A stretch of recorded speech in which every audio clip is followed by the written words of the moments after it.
How do you gauge the efficiency in these virtues that we see in the culture itself, productivity, virtue, and how do you contrast that with simply being? Because those seem to be almost mutually contradictory to one another or mutually exclusive to one another. But yet Right. you're saying that monks integrated them. How do Mhm. we make sure that we don't cater everything to what we produce and that take that time to simply be? Mhm, mhm. That's that's a simple question, but it's actually a really big question. And I'll try to answer it briefly, but it gets to the core of some of the ideas behind the monk manual. So um, to understand kind of the situation we're in around productivity, I think it can be helpful to actually look at when did productivity become popular, right? So when you actually look at the growth of the word productive, uh, when it became popularized, there's this meteoric rise between about 1760 to 1820, which is the Industrial Revolution, right? And when I was taught the Industrial Revolution in school, usually it's presented as a time of technological innovation. It's like, oh, look at all these cool ways that we're able to produce more, get all these things done. But what's more subtle that's actually going on there is a shift of value, where value actually becomes more centered around production for production's sake. And these are all systems, right? So humans become a part of that system in a literal sense, in that form, right? Where you're working in a factory, Yeah. it's focused on production. You're a part of that larger machine in a sense, right? There's less people, I think, statistically now who are working in those sorts of settings here in at least the United States, where I am. But that's a part of kind of like the soul of how we experience life, right? And there's people will talk about, like, if you meet someone on the street and you're like, how have you been?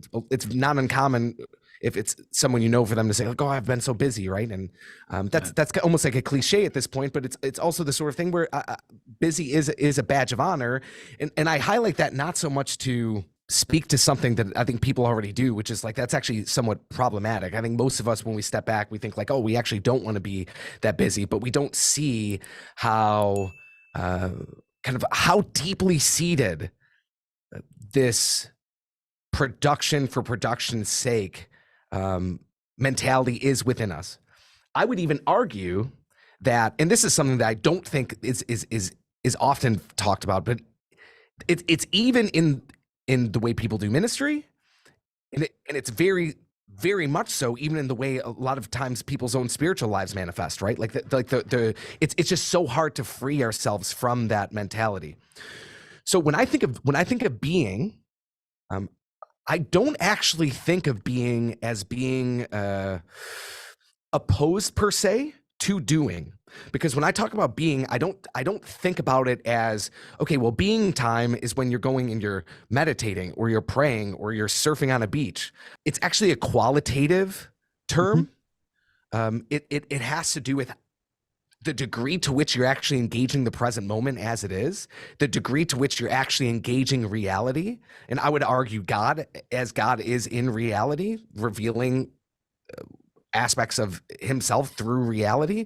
Mhm. So it actually has to do more with one's engagement. There's a question I'll sometimes ask people of, like, if you were to think of your mental space, like just where your mind spends its energy, what percentage of time do you spend in the past versus the present versus the future?